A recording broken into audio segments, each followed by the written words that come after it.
மாற்றுத்திறனாளிகள் குறித்து சர்ச்சைக்குரிய வகையில் பேசிய வழக்கில் கைதான மகாவிஷ்ணு ஜாமீன் கோரி மனு தாக்கல் செய்திருந்த நிலையில் சைதாப்பேட்டை நீதிமன்றத்தில் இன்று விசாரணை செய்ய இருக்கிறது. இது பற்றிய மேலும் விவரங்களை வழங்குவதற்காக எமது செய்தியாளர் சசிதரன் இணைப்பில் இருக்கிறார். சசிதரன், வணக்கம்.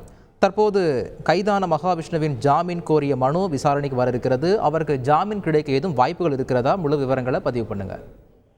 சென்னை அசோக் நகர் பள்ளி மற்றும் சைதாப்பேட்டை பள்ளியில் மாணவர்களிடையே பேசிய போது சர்ச்சைக்குரிய கருத்துக்களை, மாற்றுத்திறனாளிக்கு எதிரான கருத்துக்களை வெளியிட்டதாக ஒரு புகார் இருந்தது.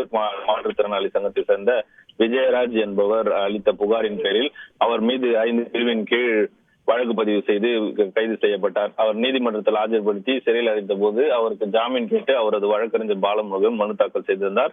இந்நிலையில இன்று போலீசார் அவர் கஸ்டடியில் எடுத்து 7 நாட்கள் அவரை விசாரிக்க வேண்டும் என்கிற அடிப்படையில் அவருக்கு போலீஸ் கஸ்டடி கொடுக்க வேண்டும் என சைதாப்பேட்டை நீதிமன்றத்தில் மனு தாக்கல் செய்திருந்தார்.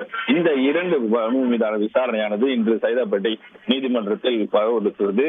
இதில் ஜாமீன், அதாவது அவர் யார் பள்ளிக்கு அழைத்து வந்தார்கள், எதற்காக, எப்படி பள்ளிக்கு வந்தீர்கள், யார் மூலம் இங்கு வரப்பட்டீர்கள் என்பது குறித்தான விசாரணையை போலீசார் அவரிடம் மேற்கொள்வதற்காக 7 நாள் கஸ்டடியை கேட்டிருக்கிறார்கள்.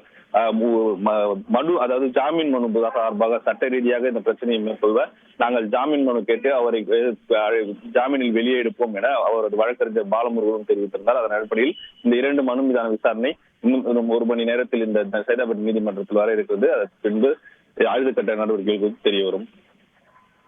நன்றி சசிதரன், விரிவான விவரங்களுக்கு. செய்திகளை உடனுக்குடன் தெரிந்து கொள்ள உடனே சப்ஸ்கிரைப் பண்ணுங்க.